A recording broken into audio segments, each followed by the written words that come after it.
My daughter emptied my pension account and rushed off to the seaside, leaving me in the apartment with nothing to eat. She later returned glowing with color and laughter, convinced I would be waiting, weak and desperate for her help. But when she opened the refrigerator to prepare her first meal back home, she let out a scream of pure shock at what greeted her inside. Hello, dear listeners. Before I begin my story, a story about betrayal and the quiet courage of choosing yourself, I kindly ask for your support. Please subscribe to this channel and press the like button. Your support allows stories like mine to be heard. And write in the comments what city or country you're listening from. It warms my heart to remember how many of us are walking this journey together. Now, let me tell you my story.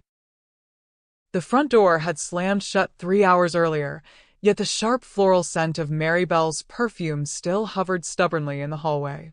It always felt too aggressive to me, too loud for our aging townhouse with its tall ceilings, where the air was used to carrying nothing but old paper, faded wood, and dried rose petals. I stood in the center of the kitchen, staring at the closed pantry door. The silence in the house was complete, so complete it almost rang in my ears. I once loved this silence. It meant peace after long hours at the sewing table, when my eyes burned from tiny stitches and my back ached from bending over fabric. Silence used to mean safety. But tonight, the silence felt different. It felt watchful. My stomach tightened into a painful knot. I hated admitting it, even in my own thoughts, but I was hungry. Not dramatically hungry, just normally, painfully human hungry. The kind that grows stronger as evening settles. I walked to the cabinet. The hinge groaned like it resented being touched. The shelves were spotless. Too spotless. Empty. Maribel had packed in a hurry. She had rushed through the apartment like a restless bird, tossing swimsuits, thin dresses, sandals, and bottles of lotion into her suitcase. I remembered her stopping at the doorway, already slipping into her shoes, already halfway gone.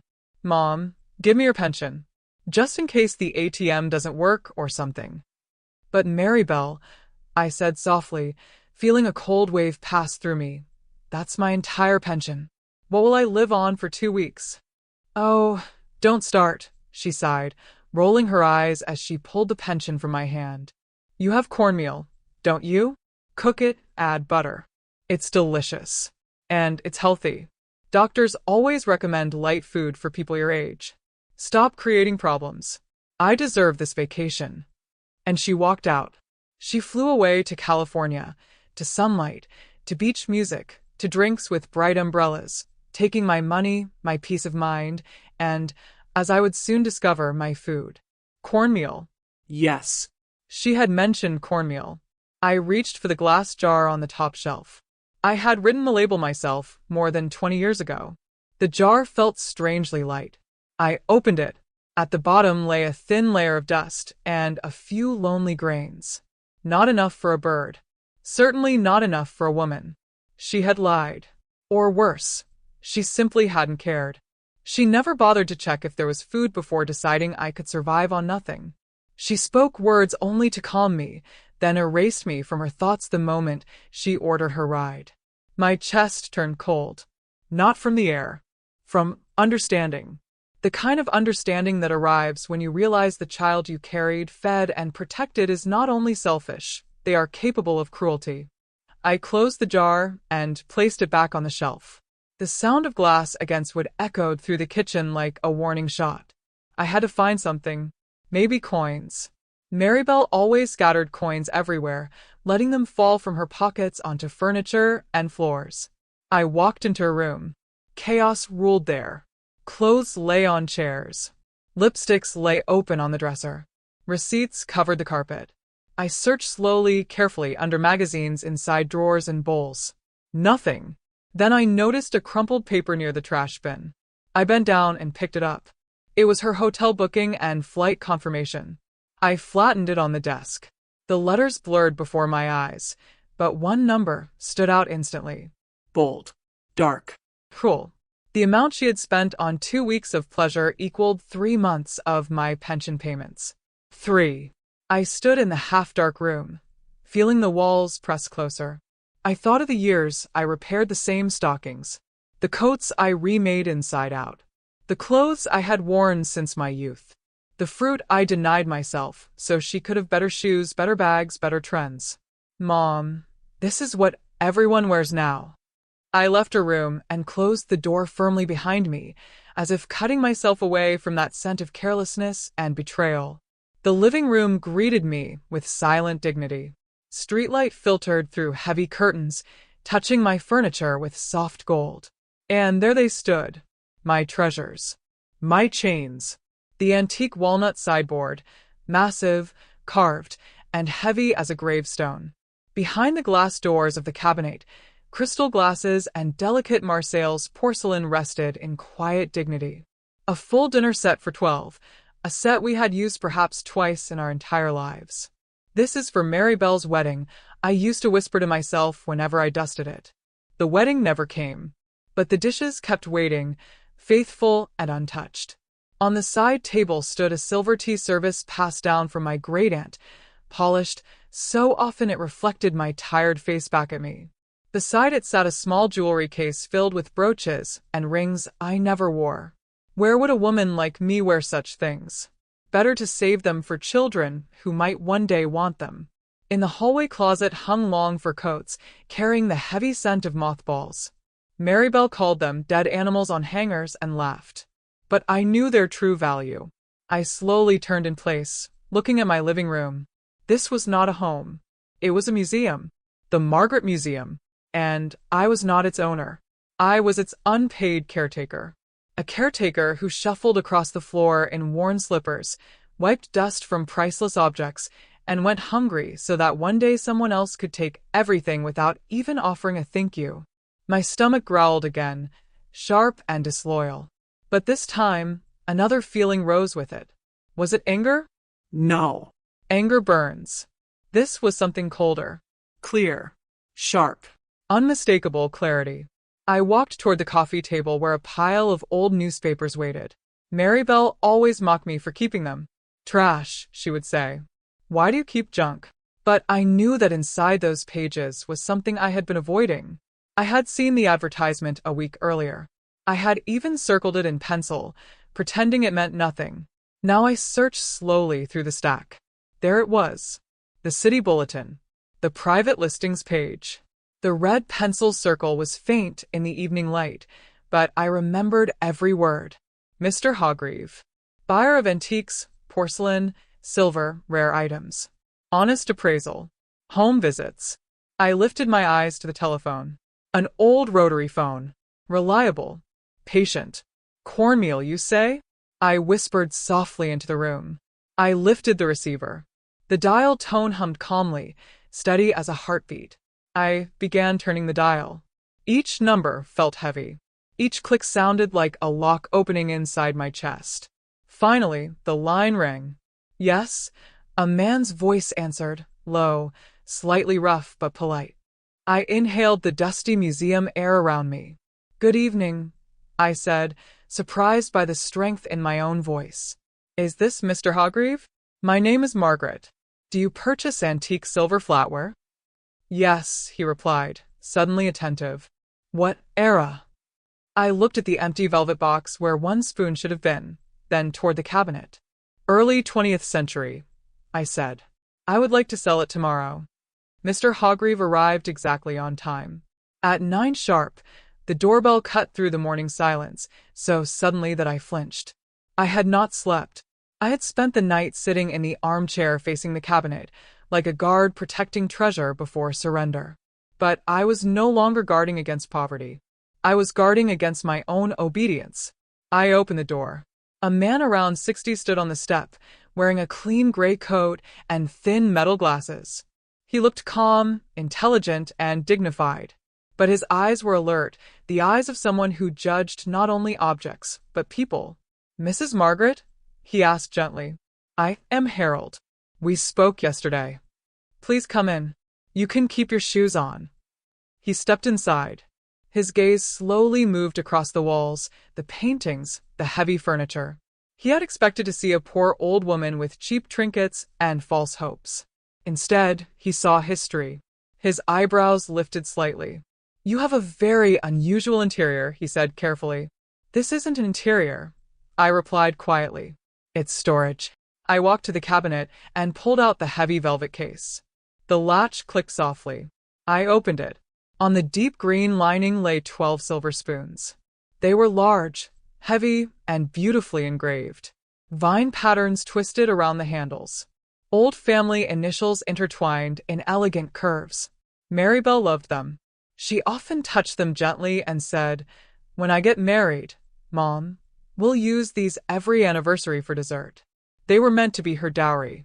A dowry she hadn't even remembered while spending my money. Mr. Hargreave put on white cotton gloves, took a small magnifying glass from his pocket, and leaned closer. Silence filled the room. Only the soft sound of metal touching fabric could be heard. Le Montier floral pattern, he whispered. Early edition, excellent condition. These were hardly used. Never, I corrected softly. Only admired. He slowly straightened his back, removed his glasses, and looked at me as if seeing me for the first time. Not as an old woman, not as a poor client, but as someone standing on equal ground. This is a rare and valuable set, he said thoughtfully. In most situations, buyers would offer only the metal value. But that would be a crime against history. I can offer you, he named a sum. The number was strong. It equaled 5 of my monthly payments. A month ago, I would have felt dizzy with joy. I would have accepted instantly, folded the money carefully, and hidden it deep beneath the mattress, like a treasure meant only for emergencies. But today, something else lived inside me. Years spent bargaining at fabric stalls, arguing for every centimeter of lace for my customers, defending small prices with stubborn pride. All of that experience quietly stood up inside my spine. No, I said. The word was calm, firm, unmovable. Mr. Hargreave blinked. I'm sorry. This is Le Montier, I said, repeating his own earlier description, meeting his eyes without fear. Early production. A complete set in the original case, untouched. You will sell this to a collector for at least 3 times what you offered me. I am not asking for the highest market price. I am asking for a fair dealer's price. I named my amount. It was 40% higher. He let out a short, surprised laugh. Fine wrinkles formed around his eyes. You are far sharper than you appear, Mrs. Margaret. Life has trained me, I replied quietly. He considered me for a long second. Not the spoons, me. Then he nodded. All right. We have a deal. He hesitated briefly, as if deciding whether to argue further, but then seemed to understand that he was no longer facing a desperate old woman, but a partner in business. Deal, he repeated. 10 minutes later, he left with the velvet case under his arm. I remained standing in the middle of the living room, holding a thick stack of banknotes in my hands. My heart beat somewhere near my throat. It wasn't fear. It was power. Pure, unfamiliar, intoxicating power. I had just sold Maribel's dowry. I had sold a piece of family history. And I felt no guilt. Only relief. The invisible weight I had carried for years slipped just a little from my shoulders. I didn't hide the money. I placed it in my purse, slowly and deliberately. Then I put on my best coat, soft beige cashmere, saved for important days that never came, and walked out of the apartment. My feet carried me forward on their own. Not toward the cheap grocery store with faded labels and tired vegetables. I walked downtown, toward the Imperial Market. I hadn't been there in 15 years. Its prices used to frighten me. I used to avoid even looking through its windows. But today, I wasn't there to look. The heavy doors opened, and warm air filled with the smell of fresh bread, coffee, and spices wrapped around me like an embrace. I walked past the shelves slowly, like someone returning from a long exile. I didn't check prices. I didn't search for discounts. I went straight to the deli. "Half a pound of prosciutto, please," I said. "And some of that smoked Virginia ham." Then the cheese counter. I chose a wedge of aged Parmesan and a soft brie with truffle veins. I added a jar of green olives stuffed with almonds. I picked up a baguette, still warm, its crust crackling beneath my fingers. And then I saw them. Peaches. Large, soft, glowing like pieces of sunlight. Out of season. Imported. Ridiculously expensive. Two, I said quietly. The most beautiful ones. Finally, the seafood counter. Thin slices of cold smoked salmon, almost transparent, colored like a sunset. I left the market carrying 2 paper bags. They were not heavy, but they carried more life than all my cornmeal reserves of the past decade. At home, I didn't go to the kitchen. I went into the living room. I opened the sideboard and took out the snow-white tablecloth with handmade lace. Maribel never allowed me to use it. You'll ruin it, Mom. That's for guests. Today, I said to the empty room, I am the guest. I spread the cloth carefully. I took out 1 plate from the fine porcelain set, thin, light, with a delicate gold edge. I placed a silver fork beside it. Forks were still many. Knives too. Only the teaspoons were gone. I arranged my food slowly. Ham folded into roses. Cheese cut into small cubes. Olives in a little pile. Salmon laid gently beside the bread. The baguette I broke with my hands, letting crumbs fall freely onto the cloth. Then I lifted a peach. I bit into it. Sweet juice ran over my lips. I closed my eyes. It wasn't just food. It was proof. Proof that I existed. That I mattered. That my hunger mattered. That my wishes mattered. I ate slowly, respectfully. I drank strong black tea from a thin porcelain cup. I looked at the blank wall where the calendar hung. And I understood something painful and true. All my life, I had saved things for a future that might never arrive. I had waited for someone to appreciate my sacrifices. But sacrifices are not rewarded. They are consumed. When I finished, only crumbs remained on my plate. But inside me, there was fullness. Not only of stomach, but of dignity. A calm, steady fullness. I stood up and walked slowly to the cabinet. The place where the velvet case had rested now stared back at me with bare wood. The dust there was lighter, forming a clean rectangle, the quiet shadow of what used to be. I reached into my coat pocket and pulled out the long receipt from the luxury market. I unfolded it carefully, smoothing every crease, and laid it right in the center of that pale rectangle, exactly where the family silver had once stood. On the paper, among the elegant list of foods, the word total was printed in bold letters. I looked at my reflection in the glass. Dinner, I whispered softly. Just dinner. And I smiled. The week passed like a warm dream. I no longer woke up to alarms set for discount hours. I woke when sunlight touched my pillow. I ate buttery croissants instead of thin porridge. I drank real coffee instead of hot water pretending to be something else. And one evening, as I sat in my armchair with a glass of deep red wine, a Cabernet from 2015, recommended by the wine consultant who treated me like a guest instead of a beggar, the phone rang. The sound was sharp, demanding. I knew who it was before I lifted the receiver. Only Maribel called, as if the phone itself owed her obedience. Hello, I said calmly, lifting the receiver without putting down my glass. Mom. Her voice burst into my peaceful silence. Behind her words, I could hear waves crashing, gulls screaming, music pounding. How are you surviving over there? Still breathing, she laughed. There was so much fake concern in her voice, mixed with effortless superiority, that the wine almost tasted bitter. I'm fine, I said quietly. She laughed louder. You're probably sitting there starving and bored. Did you cook the cornmeal? Add extra water, Mom. It fills you faster. Grandma used to say that, remember? I took a slow sip of wine. The velvet taste returned, washing her words away. I'm managing, I replied calmly. Oh, stop pretending, she snorted. I know there's nothing in your fridge. But hold on another week. By the way, I found a dolphin magnet for you. If, of course, you don't waste all my money on electricity again.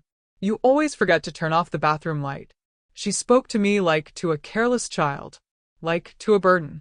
Before, I would have rushed to explain. No, sweetheart, I save electricity. I don't even use the TV. But this time, I simply smiled at my reflection in the dark window. I'm finding resources you never imagined, I said quietly, glancing at the wine bottle on the table. So don't worry about the lights. Resources? She laughed, sharp and mocking. What resources? Found coins under the sofa? Borrowed sugar from Mrs. Landry? Just don't embarrass me in front of the neighbors, okay? Don't go begging. Then, casually, we're heading to a pool party. Don't choke on your porridge. Click. She hung up. In her world, I was sitting in darkness, counting grains, waiting for her return like a prisoner waits for permission to breathe. She believed her lesson had worked. That hunger had trained me. I finished my wine slowly. Pool party, I repeated softly, placing the empty glass on the table. I have plans too. I reached for the notebook near the phone. On the open page was written, tomorrow, 11 o'clock, Mr. Hargreave. I had planned to sell the wardrobe. That enormous oak closet in the hallway that stole space and scraped my sleeves with its carved corners. It was old, valuable, heavy. I hated it. It swallowed light. But after the call, I changed my mind. The wardrobe required movers. Noise. Dust. I wanted something smaller. Something elegant. Something that would hurt her just as quietly and deeply as her words about watered-down porridge. I stood and walked into the bedroom. I opened the top drawer of the dresser. Inside lay another jewelry box. Smaller. I lifted the lid. On dark velvet rested a brooch. Antique gold, shaped like a branch with tiny diamond leaves and one large ruby in the center. Deep, dark, glowing like a living ember. The ruby looked like a drop of frozen blood. Maribel adored this brooch. She never asked for it. She simply took it. Mom, it's vintage. Everyone wears these now, she used to say, pinning it onto her jacket before parties. To her, this brooch was already hers. Just like the apartment. Just like my life. Just like me. I lifted the brooch into my hands. The ruby was cold at first, then slowly absorbed the warmth of my skin. I remembered how Maribel once broke the clasp and barely even looked embarrassed. Well, fix it, she had said carelessly. You're a seamstress. And I fixed it. Tomorrow, Mr. Hargreave was supposed to come to evaluate the wardrobe. But he would not leave with it. In the morning, the antique dealer arrived exactly on time, as always. Good morning, Mrs. Margaret, he said politely, tipping his hat. Ready to say goodbye to the hallway monster? I smiled faintly and shook my head, stepping aside to let him in. I changed my mind about the wardrobe, Mr. Hargreave. At least for now. Too much trouble. But I have something else. Something more personal. I placed the brooch into his open palm. His eyes immediately sharpened with professional hunger. He lifted the piece toward the light, put on his loupe, and inhaled softly. Oh, he murmured. Late 19th century, perhaps St. Petersburg, or no, New Orleans Creole craftsmanship. Natural ruby, unheated. Deep color. Old mine-cut diamonds. This is not just jewelry. This is a story. How much? I asked quietly. He named a price. It was twice what he had paid for the silver spoons. Enough to live comfortably for half a year. Or disappear into luxury for 2 unforgettable weeks. It's yours, I said without bargaining. This time, I didn't want to argue. The price was fair. And my desire to remove this object from my life burned hotter than any ruby. As Mr. Hargreave counted the money, I looked at the brooch one last time. It lay on the table in a ray of sunlight, beautiful, sharp, as if it had never belonged to me. You know, Mr. Hargreave said gently while placing it into a velvet pouch, this piece has definitely seen many lives. Yes, I nodded, taking the money. But that history is finished. Now it's only stone and metal. He left. Silence returned. I opened the jewelry box and stared at the empty velvet hollow where the ruby had rested. Emptiness. But not a frightening one. It felt like space. Like room to breathe. I reached for the phone and dialed the number of the restaurant whose menu I had always avoided looking at. Good afternoon, I said calmly. I'd like to place an order. Delivery, please. Write this down. Crab and avocado salad. Veal medallions with mushroom sauce. I paused, remembering Maribel's words about watering down porridge. And a bottle of champagne. The coldest you have. When I hung up, I felt something inside me coil and spring open. Maribel would return in a week. She would look for her favorite vintage brooch to show off her tan and her jewelry to her friends. Let her look. Meanwhile, I would drink to her health and to the truth that I really had found resources. Not in the sofa, but in the dignity I had finally reclaimed. The champagne sparkled in the glass, lifting tiny golden bubbles. But the festive warmth vanished the moment I opened the bottom drawer of the secretary desk.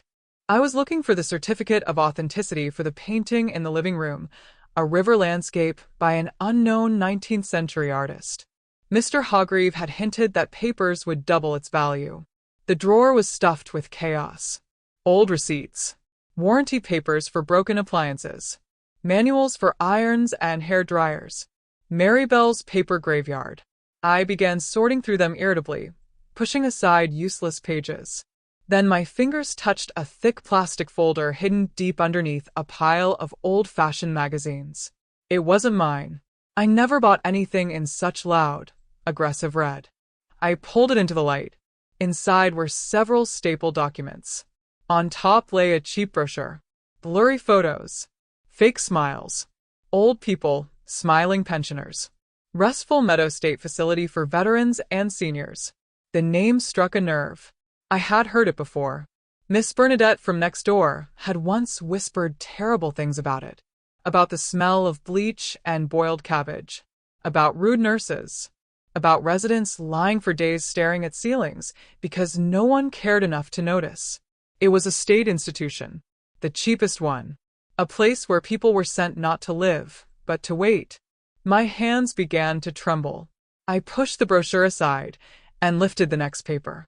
A draft. General power of attorney. At the top, my full name. In the agent field, Maribel. Below, in fine print, a list of rights. To manage all property. To sell real estate. To represent my interests in medical institutions. In the margin, a date was written in pencil. Next month. Right after her return.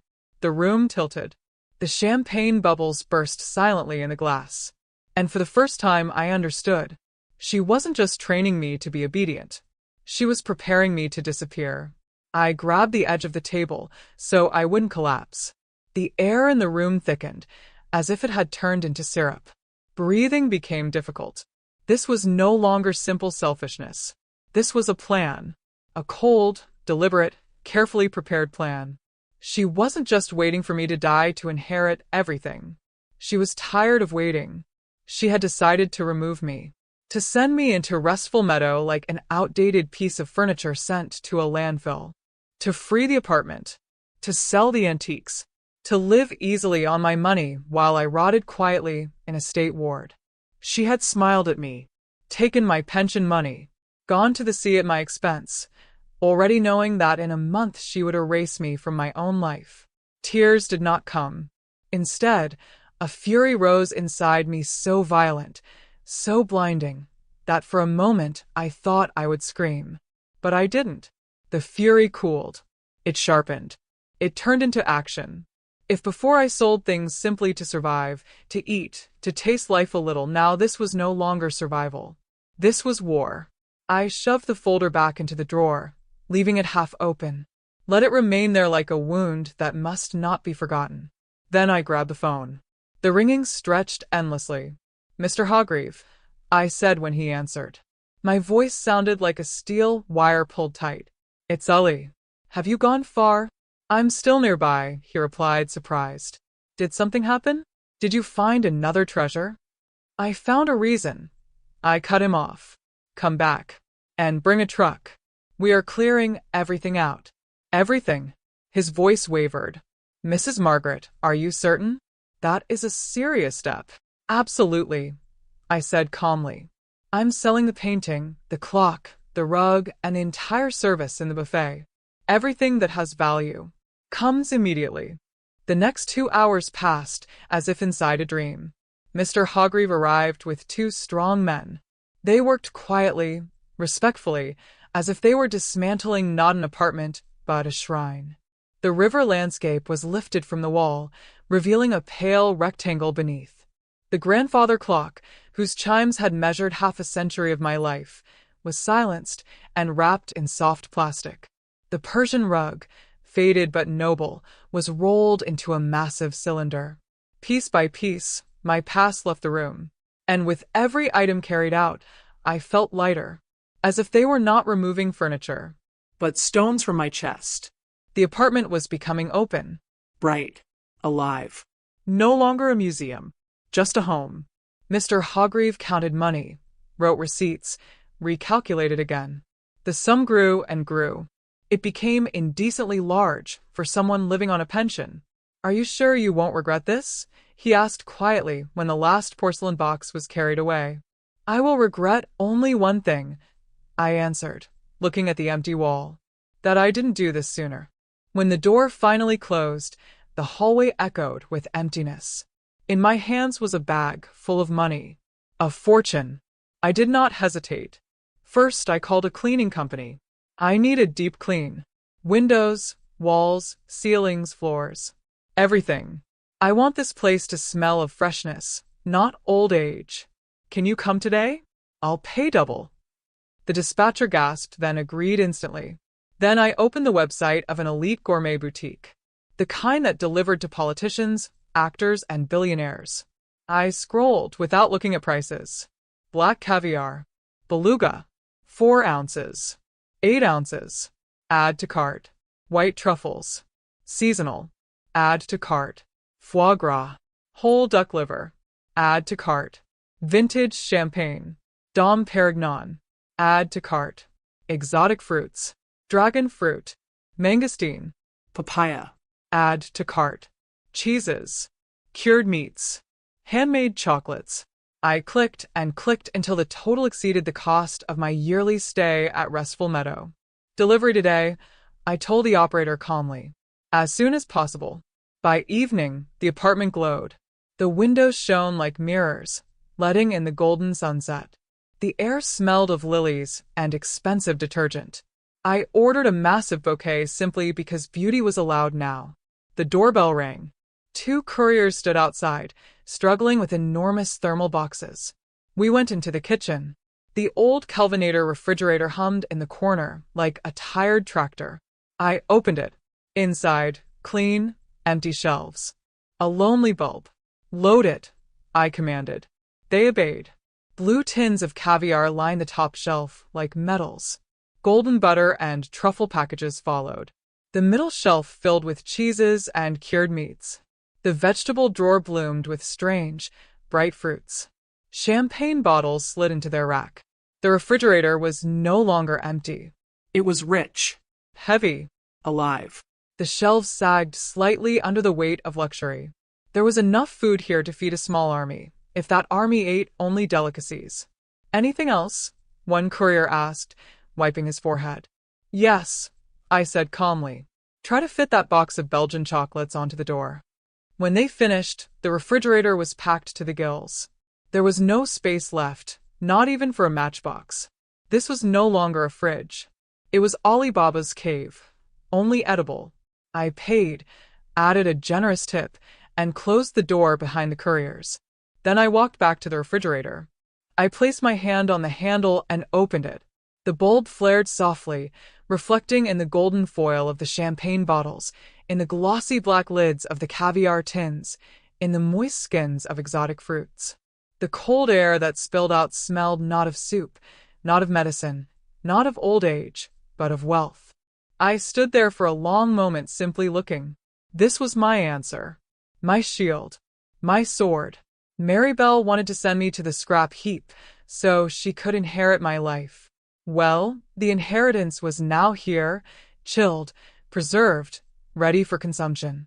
But not by her. I closed the door. The click of the latch sounded like a verdict. The wait did not last long. 2 weeks of silence ended exactly at noon. A key scratched inside the lock. I was sitting in the kitchen with my back to the hallway, drinking tea. No, not tea. Real Darjeeling. Tart, floral, aristocratic. The cup in my hands was thin, almost translucent porcelain. Steam rose gently from it. I did not turn. I did not flinch. I waited. The door flew open with a crash against the wall. Street noise rushed in. The smell of airplane fuel, sunscreen, hot asphalt. "Mama, I'm home." Maribel's voice boomed like a victory fanfare. "I hope you've humbled yourself enough to apologize for your behavior before I left. I'm exhausted and I don't want to listen to your whining." The wheels of her heavy suitcase scraped loudly across the parquet floor. She entered expecting the usual scene: half darkness, stale air, my hunched silhouette hurrying toward her with slippers. She expected her victim: broken, hungry, ashamed. Instead, she was met by scent. Not mustiness, not medicine, but fresh lilies. A huge bouquet stood in a tall crystal vase near the wall, and beneath it drifted the subtle trail of my new perfume, sandalwood and jasmine. Maribel stopped on the threshold. I heard her inhale sharply, sniffing the air like a suspicious animal. "What is that smell?" she asked. "Did you spill air freshener or something?" She took one step forward and froze. Her heels echoed too loudly. "Wait." Confusion crept into her voice. "Why is it so spacious in here?" Her eyes moved around the living room. The Persian rug was gone. The corner where the grandfather clock had stood was empty. No ticking. No shadow. Just a clean, light wall. "Mama," she called, quieter now. Then she shook her head sharply, as if chasing away an uncomfortable thought. "Okay, we'll deal with your rearranging habits later. I'm starving. They fed us garbage on the plane." She dropped her purse onto the floor and marched toward the kitchen. I did not turn. I simply took another sip of tea and placed the cup gently onto the saucer. Clink. The sound was soft, but perfectly clear. Maribel entered the kitchen. Her skin was red from the sun. Her nose peeled slightly. She wore a bright floral sundress that looked aggressive in this clean, restrained space. "So," she said, not greeting me, "what do we have? I bet you cooked nothing except that pathetic porridge. I'd eat a sandwich now, even with butter, if yours hasn't gone rancid." She passed me like I was furniture. I sat straight. My emerald silk robe caught the light softly. My shoulders were square, my posture calm. She noticed none of it. She was led only by hunger and habit. She walked to the refrigerator. Her hand, with chipped nail polish, reached for the handle. She had already drawn breath to start her speech. About my uselessness. About how she carried everything alone. About the emptiness of this house. "Open it," I said quietly. She either did not hear me, or chose not to. She yanked the door open violently. The refrigerator light exploded into the kitchen, and Maribel screamed, not in pain, not in anger, but in pure animal horror. She recoiled as if she had seen the head of Medusa inside. Before her lay her inheritance. At eye level, neat towers of blue tins, black caviar, beluga, the rarest, the most expensive, dozens of jars shining like metals. Below them, misted bottles of Dom Perignon, their vintage labels staring at her like silent judges. Wheels of blue cheese wrapped in craft paper. Truffles resting in glass flasks like dark gemstones. Dragon fruit glowing pink. Mangoes burning gold. Mangosteens deep royal purple. A riot of color. A riot of wealth. A riot of life. This refrigerator had never known such luxury. Maribel stood frozen. Her mouth opened. Closed. Opened again. She whispered, almost choking, What is this?" I finally turned toward her. Slowly, calmly, and I smiled. On the refrigerator door, instead of ketchup and mayonnaise, crowded boxes of Belgian chocolates and jars of foie gras. The shelves bowed slightly under the weight. The fridge was groaning with abundance. It was a feast during a plague, but the plague was the poverty I had finally banished. Maribel stood with both hands pressed to her mouth. Her eyes were wide, shock splashing inside them like water thrown onto glass. Her gaze jumped from the caviar to the champagne, from the champagne to the truffles, from the truffles to the exotic fruits. Her brain simply refused to accept what it saw. A poor pensioner who was supposed to be boiling grits in water could not own the refrigerator of an Arab sheik. What? She squeezed out. Her voice cracked into a thin squeal. What is this? She stretched out a trembling hand and touched a cold jar of caviar, as if checking whether it was real. The jar was real. Heavy. Icy. She turned to me slowly. Her face went pale. The tan now looked like a dirty stain. Mama, where did this come from? I turned my head toward her without hurry. There was no fear in my eyes. No tenderness either. Only calm. I was hungry, Maribel, I said simply. And you took my pension. I had to improvise. She snatched a jar from the shelf, gripping it as if it were a grenade. The metal lid clinked against her rings. What does this mean? She shrieked, thrusting the jar toward me. Where did you get money for this? This is a fortune. Did you steal it? Did you take a loan? Do you even realize what interest they charge on loans like that? She didn't wait for my reply. She started pacing the kitchen like a trapped animal. Her eyes darted feverishly. Then suddenly she froze. Her gaze shot toward the hallway, toward the living room. At last she noticed what she had missed in her first shock, the emptiness.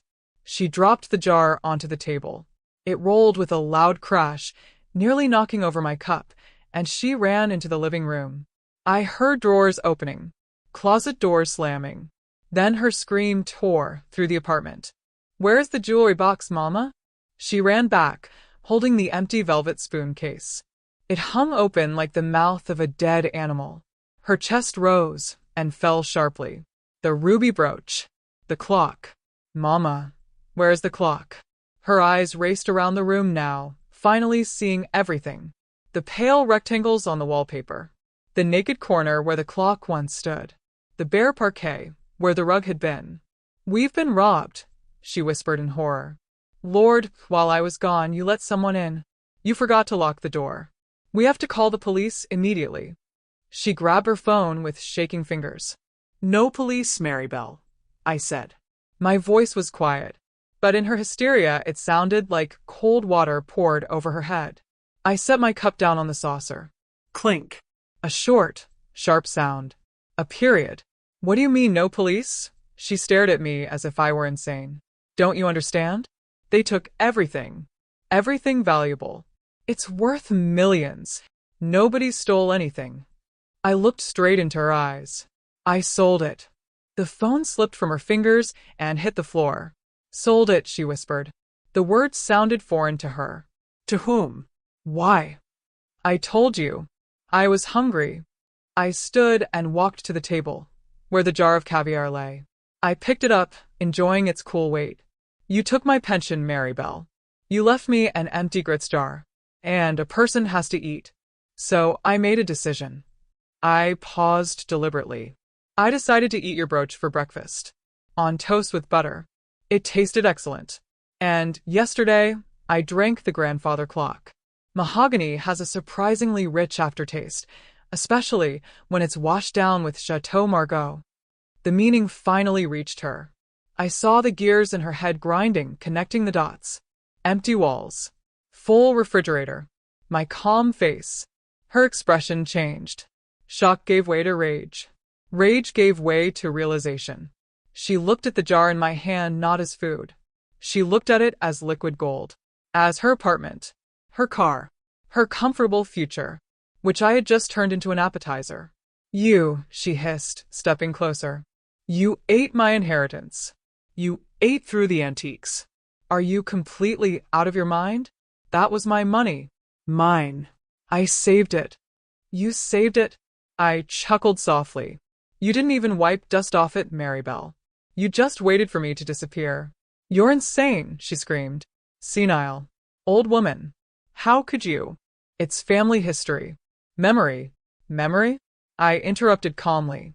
Memory of what? Of living poor while sitting on treasure? No, my daughter. They were only things. And they finally served their purpose. They fed the mistress of the house. Maribel rushed back to the refrigerator. Her hands shook violently. I'll save at least something, she shouted, grabbing jars, boxes, packages. This can be returned. Resold. I won't let you devour all of it. She stuffed her arms with caviar, champagne, truffles, chocolates, dropping half of them onto the floor. I watched her calmly, very calmly, and then I said, softly, "You can take it, Maribel." She froze. I stepped closer. "But remember, every bite you swallow from that fridge will taste like the home you tried to steal from your own mother." She clutched 2 jars of caviar and a bottle of champagne to her chest, holding them like rescued children. "Give it back," she snapped when she saw I wasn't moving. "It's mine. I'll return it to the store." "Do you have the receipt?" I looked at her, at this grown woman behaving like a greedy child, at her tanned face twisted by possession, and felt nothing but cold disgust. I walked straight toward her. She instinctively backed up until her spine pressed against the open refrigerator door. "Put it back," I said. "No," she squealed. "It's money. It's my money." I slammed my palm onto the table. Bam! The cup jumped on its saucer. Put it back. My voice was low, firm, unfamiliar even to me. I had never spoken to her like this, not even when she was little. "That is my dinner. And you have no money. Remember, you spent it all on the beach." Maribel froze. She had never seen me like this. She was used to Mama Mouse, Mama Shadow. Now before her stood the mistress. Her fingers trembled. Her grip weakened. "You have no money, Maribel," I repeated slowly. "You came back to an empty apartment, to a mother without a pension. You wanted me to starve. Well, now we will starve together. Only I will eat caviar. And you will watch. Because this is my food, bought with my money." Her lips quivered. With the expression of someone attending her own funeral, she placed the jars on the table. The champagne clinked against the glass. "You'll regret this," she whispered. Angry tears glittered in her eyes. "You will regret it. You're not normal. A sane person wouldn't do this."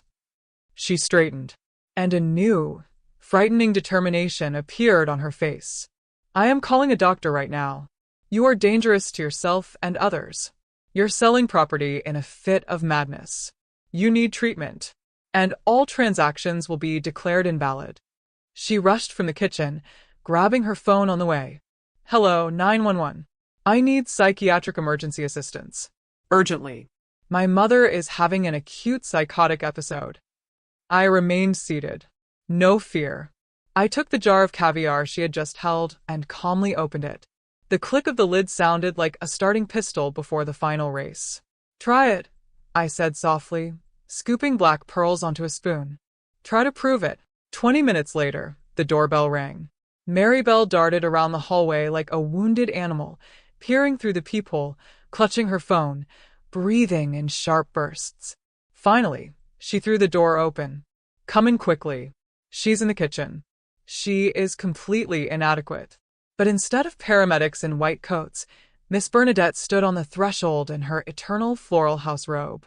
And behind her, Mr. Hargreave. He had come to collect the last box of books we had agreed on earlier. "Maribel." Miss Bernadette blinked. "What's all the screaming? I thought the building was on fire. And this gentleman rang too." "Miss Bernadette, you're a witness." Maribel grabbed her arm and dragged her inside. "Mama has lost her mind. She sold everything. Furniture, Silver. paintings, everything. She spent the money on food and now she's sitting there eating like nothing happened. It's senile psychosis. I read about it. She doesn't know what she's doing. I need confirmation to cancel all the deals. You always said she was strange." She dragged the neighbor into the kitchen. I sat at the table, calmly spreading butter onto crisp toast. I wore the same emerald silk robe. My hair was neatly styled. Light makeup softened my face, makeup I had not used in 10 years. Miss Bernadette froze in the doorway. She expected to see a mad old woman. She saw a woman who looked younger than she had in 2 decades. "Margaret," she asked carefully. "Maribel says, are you sick?" "I am perfectly healthy, Bernadette." I smiled and gestured to the chair. "Would you like tea? Earl Grey. And a sandwich with real caviar."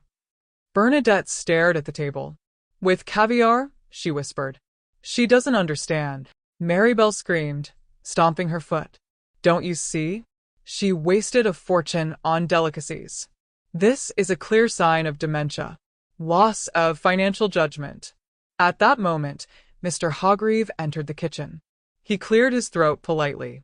"Pardon me, ladies." The door was open. Maribel lunged at him. "And you're a swindler. You exploited an elderly person. I will sue you. You will return everything. My mother is incompetent." Mr. Hogreave didn't even blink.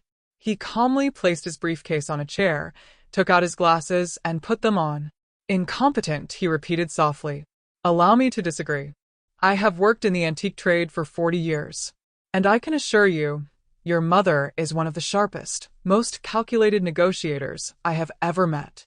He pulled a thick folder from his briefcase. "Here are the bills of sale for every item," he said calmly. "Each one personally signed by Mrs. Margaret. And please note, attached to every contract is a notary certificate confirming the seller was of sound mind and memory. We arranged this deliberately. Experience teaches us to expect such family scenes." Maribel tore the papers from his hands. Her eyes rushed across the pages, signatures, seals, dates, stamps. Her breathing grew uneven.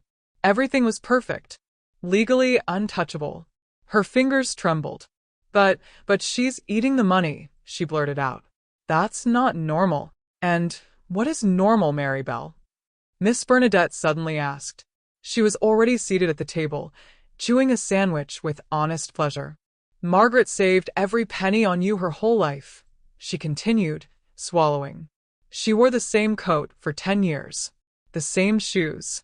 And did you ever once buy her even a chocolate bar?